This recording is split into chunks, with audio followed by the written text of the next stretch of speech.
حالانکہ اللہ کو پسند یہ ہے کہ بندہ دنیا میں سادہ زندگی گزارے، جو ملے اس پر قناعت کرے، زیادہ کی ہوس نہ کرے، کیونکہ جنت کی نعمتیں ہیں نا۔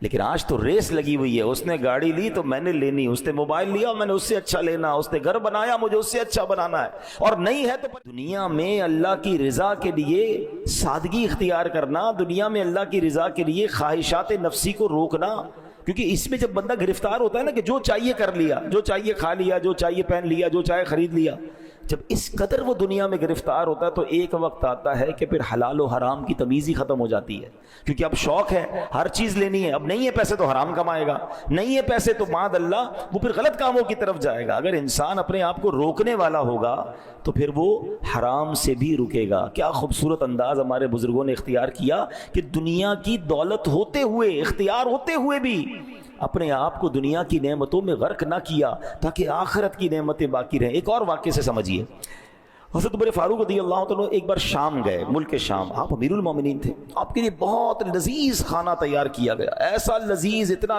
جس کو کہنا لگژری کھانا، آپ نے کبھی دیکھا ہی نہیں تھا ایسا پہلے۔ تو حضرت عمر نے فرمایا ھذا لنا فما لفقراء المسلمین الذین ماتوا وهم لا یشبعون من خبز الشعیر، یہ کھانا ہمارے لیے ہے تو ان محتاج مسلمانوں کے لیے کیا تھا کہ جو اس حال میں فوت ہوئے کہ انہیں جو کی روٹی بھی پیٹ بھر کے نہیں کھائی۔ تو آپ کو حضرت خالد بن ولید نے جواب دیا لہم الجنہ، ان کے لیے جنت ہے، وہ تو کم کھایا انہوں نے، دنیا کو اتنا ان کو نعمت ہی نہیں ملی، صبر کر کے چلے گئے، ان کے لیے جنت ہے۔ یہ سن کر فاروق اعظم کی آنکھوں سے آنسو بہنے لگے۔ آپ کہتے ہیں لَإِن كَانَ حَظُّنَا مِنْ هَذَا الْحُطَامِ وَذَهَبُوا بِالْجَنَّةِ لَقَدْ بَايَنُونَا بَوْنًا بَعِيدًا، کاش ہمارے لیے دنیا کا حصہ چند لکڑیاں ہوتی، وہ محتاج مسلمان اپنے حصے میں جنت لے گئے، ہم میں اور ان میں بہت فرق ہے۔ اب یہ کیسی بات ہے، فاروق اعظم جیسی شخصیت جو 100% جنتی ہیں، جن کو تو نبی پاک نے دنیا میں جنت کی بشارت دی، وہ تڑپ رہے ہیں کہ وہ غریب لوگ، وہ فاقہ کش، وہ اللہ کی رضا پر راضی رہنے والے جنت لے گئے، ہمارے اور ان میں بڑا فرق ہے۔ مگر آج ہمارے پاس تھوڑا ہو تو ہمیں تکلیف ہو جاتی ہے، ہم کسی کے مال کو دیکھ کر پریشان ہو جاتے ہیں۔ یہاں میں غریبوں کو جو جن کو اللہ نے تھوڑی سی نعمتیں کم ملی ہے نا، میں ان کی تسلی کے لیے حدیث سناتا ہوں، اتنی کمال کی حدیث ہے، وہ غریبوں کے لیے، تنگ دستوں کے لیے تو تحفہ ہے، مگر مالداروں کو ہلا دیتی ہے۔ اگر کوئی سمجھدار ہو، حدیث کا خلاصہ یہ ہے کہ جو اللہ کے تھوڑے دیے پر راضی ہو جاتا ہے، ذرا غور سے سنیے گا، جو اللہ کے تھوڑے دیے پر راضی ہو جاتا ہے، اللہ بھی اس کے تھوڑے عمل پر راضی ہو جاتا ہے۔ یا اللہ، آپ سمجھے اس کا معنی؟ اگر اللہ نے تھوڑا دیا ہے اور بندہ راضی ہے، اللہ کی رضا پر راضی ہے، قیامت کے دن اگر اس کے عمل تھوڑا ہوا نا، اللہ اس پہ راضی ہو جائے گا۔ یہ سودا مہنگا نہیں ہے، ہم تو ہیں ہی تھوڑے عمل والے، اللہ نے جتنا دیا۔ اچھا، کچھ لوگ ہیں جن کی زندگی غربت میں اور سادگی میں گزر رہی ہے مگر وہ راضی نہیں ہے۔ شرط کیا ہے؟ اچھا، بندہ کہہ رہا ہے یار کیا کروں بھائی، جینا پڑے گا، پریشان تو ہوں لیکن بس کاش مجھے بھی مل جائے، میں تو پریشان، مجھے ملا ہی کچھ نہیں، تو یہ راضی رہنا نہ ہوا نا۔ اللہ نے تھوڑا دیا تو بندہ اس کو راضی رہ گیا، اللہ تیرے تو نے جو دیا میں اس پر راضی۔ تو جو لوگ غربت میں زندگی گزار رہے ہیں ان کو کرنا یہ کہ راضی رہیں، اللہ نے دیا، اللہ جتنا چاہے گا آگے عطا فرما دے گا، لیکن راضی رہے تو اللہ تھوڑے عمل پر راضی ہو جائے گا۔ اس کا اپوزٹ سمجھیں کہ پھر جس کو زیادہ دیا ہے اور قیامت کے دن اس سے زیادہ عمل مانگ لیا گیا تو اس کا بنے گا کیا؟ تو زیادہ کی خواہش تو لوگ کرتے ہیں مگر کیا اعمال زیادہ ہوتے ہیں؟ بلکہ یہاں تو معاملہ الٹا ہے، غریب آدمی بیچارہ مسجد بھی آ رہا ہوتا ہے، ذکر و اذکار بھی کر رہا ہوتا ہے، کچھ خوف خدا بھی دل میں ہوتا ہے، مگر جیسے ہی مالدار بنا دیا جاتا ہے مسجد سے بھی دور اور برائیوں میں پڑ جاتا ہے۔ تو بعض اوقات تو مال آ کر بندہ رب سے دور ہو جاتا ہے، تو ایسے مال کا کیا کرنا ہے؟ تو اللہ کرے کہ یہ بات سمجھ آ جائے کہ ہمیں اللہ کی رضا کو مقدم رکھنا ہے۔ حضرت مولا علی شیر خدا کی غرض بات سنیے گا، کیا گہری بات فرماتے ہیں۔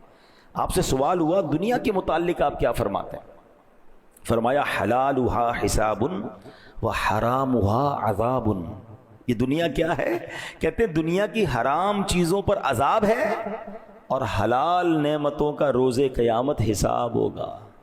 یعنی دونوں صورتوں میں ہم مشکل میں ہے نا، عذاب تو اللہ معاف کرے، اللہ سے ہم دعا کرتے ہیں ہم میں سے کسی کو بھی عذاب نہ ہو، حرام کمانے والے کو تو عذاب ہوگا، مگر ایسا نہیں کہ حلال آپ کو ملا تو اس کا حساب نہیں ہوگا، حساب اس کا بھی ہوگا۔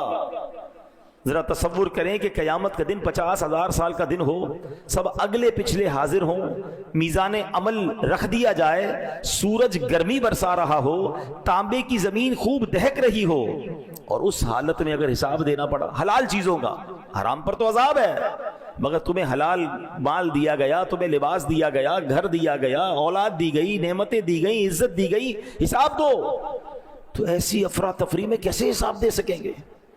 اب اس بات کو اس طرح سمجھیے، حضرت حاتم اصم رحمت اللہ تعالی علیہ بہت بڑے اللہ کے ولی ہیں، ایک مالدار شخص آپ کے پاس آیا اور آ کر کہا کہ حضور آپ کی دعوت کرنی ہے۔ اللہ والے ویسے بھی دعوت میں جاتے نہیں، آپ اسے انکار کرتے رہے، وہ ضد کرتا رہا، کہتا اچھا ٹھیک ہے، اگر بلا ہی رہے ہو تو میری 3 شرطیں ہیں، ان شرطوں کو مانو گے تو میں نے تمہارے گھر پہ آنا ہے۔ کہتا بس حضرت جو آپ کی شرط ہوگی مانوں گا، آپ میرے گھر آ جائیں۔ شرطیں تو بتائیے۔ فرمایا پہلی شرط یہ ہے جہاں چاہوں گا وہاں بیٹھوں گا، دوسری شرط جو چاہوں گا کھاؤں گا، پھر اس کے بعد جو کہوں گا وہ کرنا پڑے گا، تیسری شرط یہ ہے۔ کہتا حضرت تینوں شرطیں منظور۔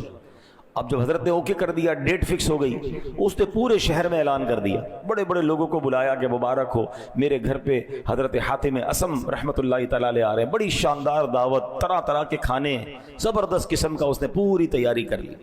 لوگ آ گئے، حضرت حاتم اصم رحمت اللہ تعالی کا انتظار۔ آپ جیسے ہی آئے، جہاں جوتے پڑے تھے نا لوگوں کے، وہاں حضرت حاتم اصم بیٹھ گئے۔ کھانے کا ٹائم ہوا، اپنی جھولی سے ایک سوکھی روٹی کا ٹکڑا نکالا اور حضرت حاتم اصم نے وہ ٹکڑا کھانا شروع کر دیا۔ اب بڑا سا چولہا لاؤ اور اس کے اوپر ایک بہت بڑا توا رکھ دو۔ چولہا جلایا گیا، توا رکھ دیا گیا، توا لال ہو گیا، اتنا جلا کہ وہ ریڈ ہو گیا، سرخ۔ حضرت حاتم اصم نے اپنے جوتے اتارے اور اس توے پہ کھڑے ہو گئے اور کہتے ہیں یا اللہ میں نے آج کے کھانے میں ایک سوکھی روٹی کھائی ہے، یہ کہہ کے نیچے آ گئے۔ اب سارے لوگوں سے کہا کہ سب اپنے چپل اتاریں، اس توے پہ کھڑے ہو کے بتائیں آج کیا کیا کھایا ہے۔ لوگوں کی چیخیں نکل گئی کہ حضرت یہ کیا کہہ رہے ہیں آپ، ہم اس توے پر کیسے پیر رکھ سکتے ہیں، آپ تو کرامت والے بزرگ ہیں، اللہ نے آپ کو مقام دیا ہے، ہم تو اس کے قریب نہیں جا پا رہے، آپ کہہ رہے اس پہ کھڑے اور پھر سارا حساب دیں، کتنی روٹیاں، کتنے سالن، کتنی بوٹیاں، کتنی سویٹ ڈش، کتنے پانی، کتنے شربت، اتنی دیر میں تو جل کے خاک ہو جائیں گے، ہم نہیں کر سکتے۔ اب اللہ والے تھے نا۔ اب جو حضرت حاتم اصم نے جواب دیا، actually this is the message, ذرا غور سے سنیے۔ آپ نے فرمایا ہے لوگوں تم سے اس توے پر کھڑے ہو کر جو دنیا کی آگ سے تپا ہوا ہے، ایک دن کے کھانے کا حساب نہیں دیا جا رہا، ساری زندگی کا حساب دینا ہوگا۔ کیسے دو گے حساب؟ لوگ دھاڑے مار مار کے رونے لگے ہیں۔ لوگ پھر حضرت حاتم اصم نے سمجھایا کہ توبہ کرو، زندگی ایسی گزارو کہ اللہ کی بارگاہ میں شرمندگی نہ ہو۔ حلال کمانا بڑی بات ہے، مگر اس حلال کو حلال جگہ پر خرچ بھی تو کرنا ہے نا۔ کچھ لوگ بعض اوقات حرام کمانے سے بچ جاتے ہیں، اچھی بات ہے، بالکل حرام نہیں کمانا چاہیے، جھوٹ بول کر، دھوکہ دے کر، رشوت، کسی طرح اگر بچ بچا کے آپ نے حلال کما لیا دیٹس گریٹ، مگر یہ دیکھیے کہ خرچ بھی حلال کر رہے ہیں کہ نہیں، کمایا حلال میں خرچ حرام میں ہو رہا ہے، ناچ گانے ڈھول تماشے، گھر میں شادی ہوئی تو فنکشنز ہیں، بچوں کی خوشی کے لیے کر رہا ہوں جناب، کیا کریں، کرنا پڑتا ہے۔ ہمارے آئے دن شادیوں میں ہم سنتے ہیں کہ فلاں کو بلایا کروڑ روپے دے دیے، فلاں ناچنے والے کو بلایا 1.5 کروڑ روپے کا فنکشن کروایا۔ اس ایک ایک روپے کا حساب حضرت حاتم اصم کہہ رہے ہیں اس توے پہ کھڑے ہو کے آج کے دن کا کھانے کا حساب دو۔ لوگ کہتے ہیں ہم نہیں کھڑے ہو سکتے، تو بتائیں نا قیامت کے دن کھڑے ہو کر اس پوری زندگی کا حساب، یہ تمام گناہوں کا حساب، ان تمام عیاشیوں کا حساب کیسے بنے گا؟ نہ کریں ایسا۔ ایک ایک نعمت کا سوال ہوگا، ایک ایک نعمت کے بارے میں کوسچن ہوگا، اور یہ میں نہیں کہہ رہا، قرآن کہتا ہے ثم لتسألن یومئذ عن النعیم، پھر بے شک ضرور اس دن تم سے نعمتوں کے متعلق پوچھا جائے گا۔ غور کیجئے، کیا ہمارے پاس جواب ہے کہ اللہ نے ہمیں مال دیا، گھر دیا، عزت دی، دولت دی، شہرت دی، اولاد دی، فیملی دی، کیا اس کا جواب دے سکیں گے ہم پراپر استعمال کر رہے ہیں؟ اب اپنی باڈی کو دیکھ لینا، آنکھیں دی، آنکھوں سے کیا ہو رہا ہے؟ اللہ نے اس لیے دی کہ نافرمانی کی جائے۔ ہاتھ دیے، ہاتھوں سے لوگوں کی مدد ہو رہی ہے، ہاتھوں سے اچھے کام ہو رہے ہیں، ہاتھوں سے زیادتیاں ہو رہی ہیں۔ پیر دیے، پیر سے اللہ کے گھر کی طرف چلتے ہیں یا اسی پیروں سے غلط کاموں کی طرف جا رہے ہیں؟ غور کریں۔ ثم لتسألن یومئذ عن النعیم، ایک ایک نعمت کے بارے میں سوال ہوگا۔ کاش ہم نعمتوں کو صحیح استعمال کرنے والے بن جائیں۔ اے میرے پیارے اسلامی بھائیوں، آپ نے سنا کہ غیر مسلموں کو یہ کہا جائے گا کہ تم نے دنیا میں نعمتیں یوز کر لی، آخرت کے لیے کچھ بچا کر نہیں رکھا. کہیں ایسا نہ ہو کہ بس دنیا دنیا، یہاں کی لذت، یہاں کی چیزیں، اور بندہ یہاں ایسا غرق ہو جائے کہ پھر آخرت کے لیے اس کے پاس کچھ نہ بچے. ایک بار مسلمانوں کے دوسرے خلیفہ حضرت عمر فاروق اعظم رضی اللہ تعالیٰ عنہ بارگاہ رسالت میں حاضر ہوئے. دیکھا کہ ایک چمڑے کا تکیہ ہے جس کے اندر کھجور کی چھال ہے. سرکار علی وقار علیہ السلام، اللہ کے حبیب علیہ السلام، اس تکیے سے ٹیک لگائے خردرے بان سے بنی ہوئی چارپائی پر لیٹے ہوئے ہیں. بڑی سی، جس کو خردرا ہوتا ہے نا، اس کی ڈوری جو ہوتی ہے، کورس فائبر کارڈز ہوتی ہیں، خردرے بان کی وہ بنی ہوئی چارپائی ہوتی ہے. چارپائی پر کوئی بستر بھی نہیں تھا، کوئی کپڑا بھی نہیں تھا. اس ڈوریوں پر، اس رسیوں پر جو خردری تھی، پیارے آقا لیٹے ہوئے تھے. جب نبی پاک علیہ السلام چارپائی سے اٹھے نا، تو آپ کے جسم پر اس چارپائی کے نشان بنے ہوئے. ہائے ہائے ہائے، جن کے لیے کائنات بنائی گئی ہے، وجہ تخلیق کائنات ہے، جو ریزن آف دا اول کریشن. ہم کہتے ہیں نا، زمین و زمان تمہارے لیے، مکین و مکان تمہارے لیے، چنین و چنا تمہارے لیے، بنے دو جہاں تمہارے لیے. ویسے ہی نہیں کہتے، یہ حدیث قدسی اللہ فرماتا ہے، لولا کلما خلقت الافلاق. محبوب اگر تمہیں نہ بناتا تو یہ آسمان نہ بناتا. سارا جہان بنا حضور علیہ السلام کے لیے. اور حضور کیسے کہ ایسی چارپائی پہ آرام کر رہے ہیں کہ جسم پر نشان ہو گئے، کھجور کی چھال کا تکیہ. حضرت عمر نے دیکھا تو آپ کی آنکھوں سے آنسو بہنے لگے. نبی پاک علیہ السلام نے اپنے صحابی کو، اپنے عاشق زار کو، حضرت عمر کو روتے دیکھا تو فرمایا، اے عمر کیوں روتے ہو؟ عرض کیا، یا رسول اللہ صلی اللہ تعالی علیہ وسلم، خدا کی قسم میں جانتا ہوں کہ آپ اللہ پاک کے رسول ہیں. اللہ عز و جل کی بارگاہ میں آپ کا اونچا مقام ہے. آپ کیسر و کسرا، روم اور ایران کے بادشاہوں سے بہت زیادہ عزت والے ہیں. یا رسول اللہ صلی اللہ تعالی علیہ وآلہ وسلم، مجھے رونا اس بات پر آ رہا ہے کہ کیسر و کسرا یعنی دوسرے ملکوں کے بادشاہ جو ایمان والے نہیں، وہ محلات میں رہیں، نرم بستروں پر سوئیں. حضور ان کے لیے بہت کچھ ہے، اور آپ اللہ کے حبیب ہیں، آپ کا مقام و مرتبہ اتنا بڑا ہے، اور آپ ایسی زاہدانہ زندگی بسر کر رہے ہیں. اب غور سے نبی پاک کا جواب سنیں، کاش یہ بات ہمیں سمجھ آ جائے. نبی پاک فرماتے، عمر کیا تم اس بات پر راضی نہیں کہ ان غیر مسلموں کے لیے دنیا ہے اور ہمارے لیے آخرت ہے؟ یہ بات سمجھنی ہوگی. یہ دنیا ہمارا ٹھکانہ نہیں، ادھر مل جائے، یہ بھی مل جائے، وہ بھی مل جائے. یار ویسا گھر میرا کیوں نہیں، ایسا بستر میرا کیوں نہیں، ایسی گاڑی میری کیوں نہیں، ایسی لگژری لائف میری کیوں نہیں. اسی چکر میں مر گئے ہم. یہ دنیا ہمارے لیے نہیں ہے، ہمارے لیے آخرت ہے. اور ادھر کی نعمتیں، اللہ اکبر. حدیث کے الفاظ ہیں، جنت کی وہ نعمتیں، حدیث کا خلاصہ ہے، کسی آنکھ نے دیکھا ہی نہیں، کسی کان نے سنا نہیں، اور کسی کا اس کے دل پر گمان بھی نہیں گزرا. یعنی امیجنیشن بھی نہیں ہو سکتی. جنت ایسی ہے، اللہ نے ایسی تیار کر رکھی ہے. مگر کس کو فکر ہے جنت کی؟ ہمیں تو ابھی چاہیے نا، کیونکہ جنت تو بعد میں ملے گی. ہم اصل میں ایکچولی نفسیاتی پرابلم ہمارا یہ ہے کہ نیکی پر جو اجر ہے وہ بعد میں ملے گا. گناہ کی لذت ابھی مل جاتی ہے. بندہ کہتا ہے ادھر اٹھاؤ نا لذت، بھائی وہ تو پتہ نہیں ملے گی. معاذ اللہ، ایمان ہی نہیں ہے نا، وہ بھروسہ نہیں ہے. جس دن یہ لیول مل گیا آپ کو بھروسے کا، تو پھر دنیا کی لذتوں میں غرق ہونے کو جی نہیں چاہے گا. اور اسی وجہ سے بندہ پھر پہلے لذتوں میں غرق ہوتا ہے. جو ہمیں روکا گیا نا کہ صرف دنیا کی ہوس دل میں نہ ہو. کھانا پینا منع نہیں ہے، لباس منع نہیں ہے، لگژری گھر منع نہیں ہے، لیکن اگر ہر دل میں آنے والی چیز کرنے کا جی چاہے گا نا، تو ایک وقت آئے گا حلال و حرام کی تمیز ختم ہو جائے گی. بندہ ہر وہ چیز چاہے گا جو دل چاہتا ہے. روکنے کی تمنا ہی نہیں ہوگی نا. ہم اپنے بچوں کو نہیں روک پاتے کہ نہیں یار بچہ کہہ رہا ہے دے دو، حالانکہ وہ بعض اوقات غلط ہوتا ہے اس کے لیے، کیونکہ ہم نے نو کہنے کا، اپنے نفس کو منع کرنے کی عادت ہی نہیں رکھی ہے. اور اس کی وجہ سے پہلے حلال لذتوں میں، اور ایک وقت آتا ہے کہ پھر نقصان دہ لذتوں میں، اور ایک وقت آتا ہے پھر حرام لذتوں میں بندہ پڑ جاتا ہے، اور آخرت کی جو نعمتیں ہیں اس سے دور ہو جاتا ہے. نبی پاک کی شان کیا ہے؟ نعت کے اشعار سب کو یاد ہے. سلام اس پر کہ جس نے بے کسوں کی دستگیری کی، سلام اس پر کہ جس نے بادشاہی میں فقیری کی. یہ بات سمجھنی ہے. کچھ لوگ ہوتے غریب فقیر، ان کے ہاتھ میں نہیں ہوتا امیری، مگر میرے آقا وہ ہیں جو بادشاہ ہیں اور بادشاہی میں فقیری کی. اختیار تھا آپ کے پاس. خود فرماتے علیہ الصلوۃ والسلام کہ میں چاہوں تو یہ پہاڑ سونے چاندی کے بن کر میرے ساتھ چلنا شروع ہو جائیں. مگر حال کیا ہے؟ سلام اس پر کہ جس کے گھر میں چاندی تھی نہ سونا تھا. سلام اس پر کہ سادہ بوریا جس کا بچھونا تھا، ہوتے ہوئے بادشاہی میں فقیری کرنا، یہ سرکار دو عالم علیہ السلام کا انداز ہے۔ کاش یہ بات سمجھ آ جائے کہ ہوتے ہوئے بندہ سادہ لائف گزارے، اپنے نفس کو قابو رکھے۔ یار ہر وہ چیز نہیں کر رہی جو دل چاہ رہا ہے، اس کو روکے گا، اللہ آخرت کی نعمتوں میں اضافہ فرما دے گا۔ ہے آپ کو چاہ رہا ہے یار میں نے بہترین خرچ کرنا ہے، تھوڑا کم کر کے کسی غریب کا بھلا کر دیں، اللہ کی راہ میں جمع کرا دیں کہ چلیں یار دین کے راہ پہ خرچ کر رہا ہوں، آخرت میں ملٹیپلائی ہو کر مل جائے گا۔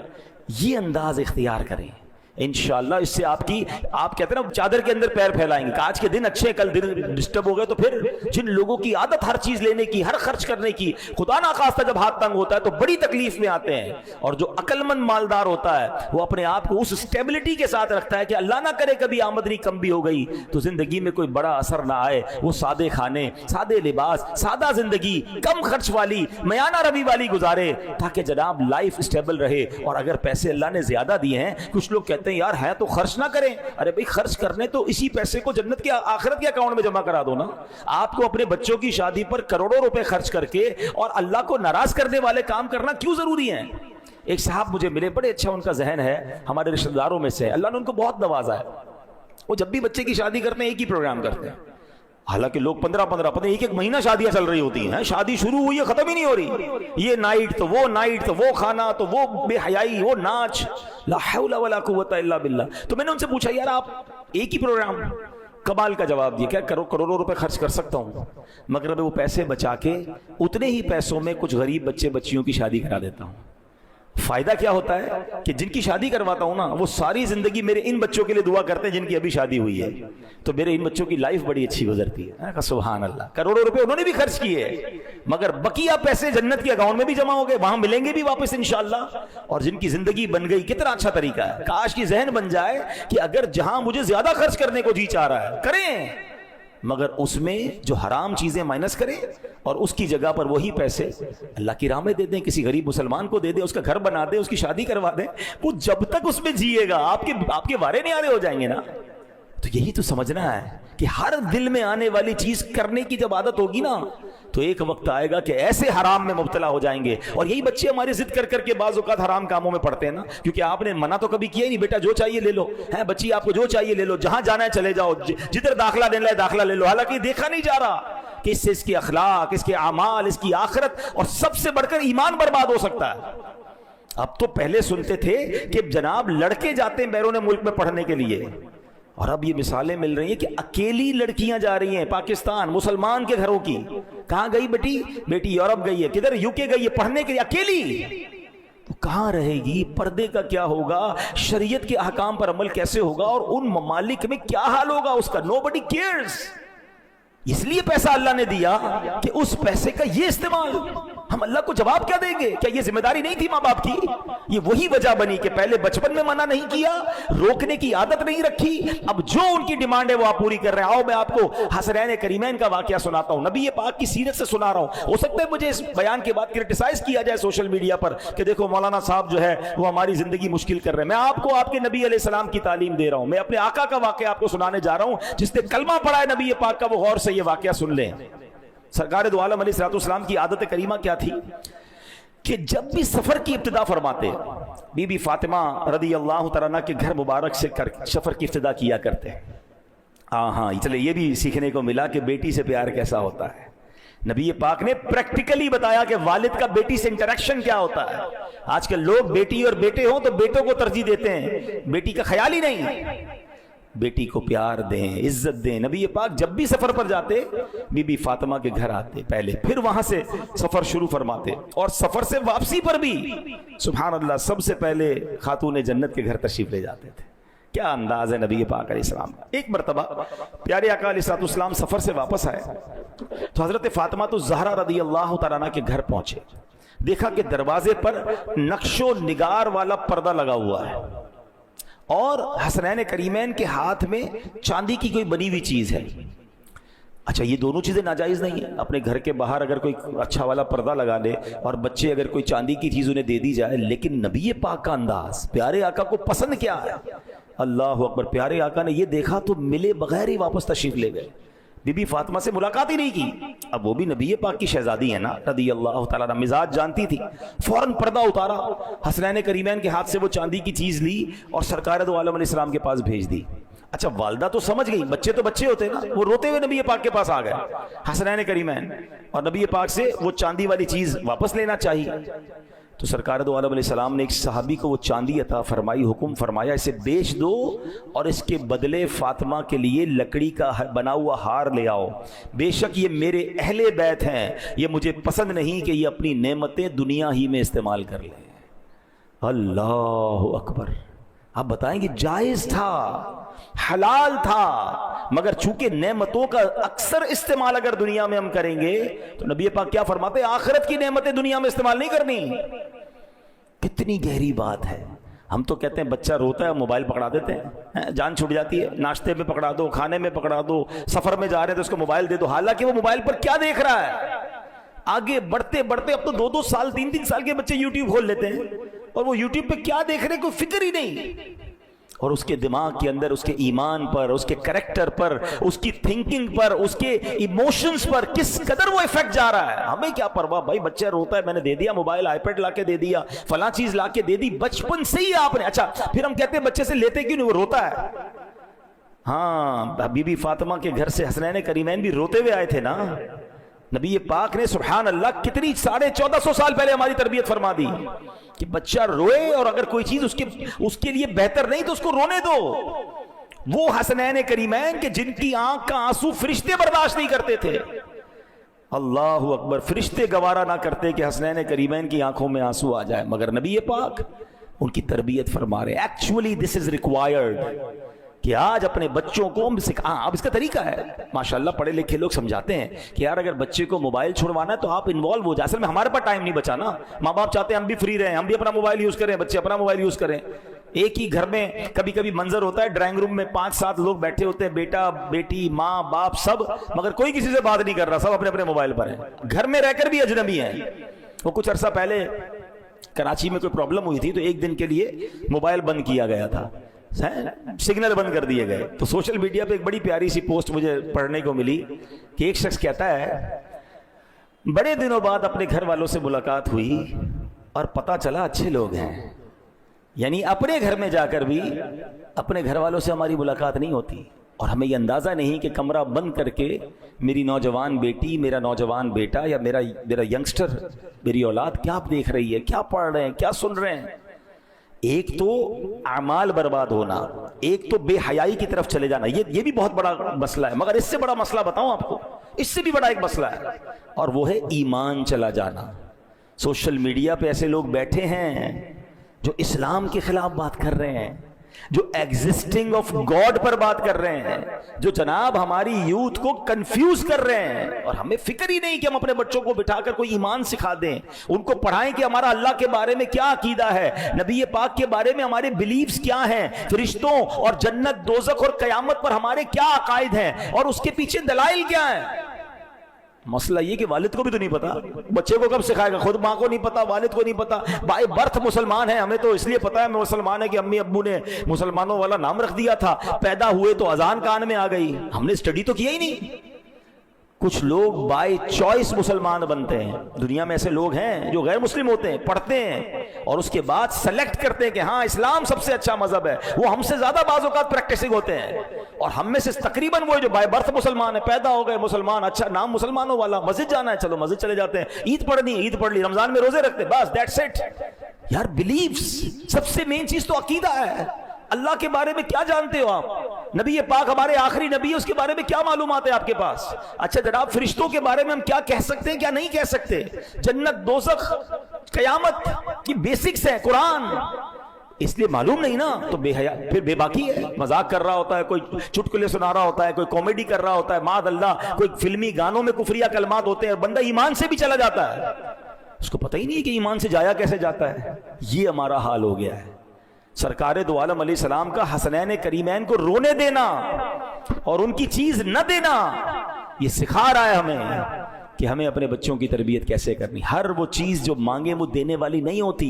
اب آپ کہیں کیا کریں, بچے روتے ہیں, آپ کو انوالو ہونا پڑے گا. آپ موبائل لے لیں اور خود انوالو ہو جائیں, بچوں کے ساتھ کھیلیں, ٹائم دیں. یہی تو نبی پاک علیہ السلام نے کیا نا. حسنین کریمین کو کاندھوں پہ اٹھایا, ان کے ساتھ دوڑیں لگائیں, اللہ کے حبیب علیہ السلام ہوتے ہوئے. ہمارے پاس اصل میں ہم ٹائم بچانا چاہتے ہیں, ایسا نہ کریں. یہ بچے ہمارا سرمایہ ہے, یہ آنے والی نسل ہمارے مرنے کے بعد ہمارا نام باقی رکھے گی یا نام برباد کر دے گی. ہمارے جانے کے بعد ہمیں ایصال ثواب کرے گی یا ہمارے لیے گناہ جاریہ کا باعث بنے گی, یہ کون سوچے گا؟ پلیز. آج ہمارا ٹاپک بڑا یونیک رہا. قرآن کے ذریعے اس بات کو ڈسکور کیا کہ کافروں کی, غیر مسلموں کی ایک عادت یہ ہے کہ وہ دنیا کی لذتوں کو اس لیے حاصل کر لیتے ہیں اور دنیا کی لذتوں کو استعمال کر لیا کہ آخرت کے لیے ان کے لیے کچھ نہ بچا. تو آج ہم نے یہ جانا کہ ہر وہ چیز جو دنیا میں ہمیں اس کی طلب نہیں ہونی چاہیے. قناعت, اللہ کی رضا پر راضی, اپنی خواہشات پر کنٹرول لے سکتا ہوں مگر پھر بھی نہیں لے رہا, کیونکہ اسی سے پریکٹس ہوگی, اسی سے آپ اپنے آپ کو روک سکیں گے. آج حلال لذتوں سے روکیں گے, کل حرام لذتوں سے روکیں گے. جو چاہا کھا لیا, جو چاہا پہن لیا, جو چاہا کر لیا. یہ وہ عادت ہے جو غیر مسلموں کی ہے. میں اپنی زندگی کا آپ کو ایک واقعہ سناتا ہوں.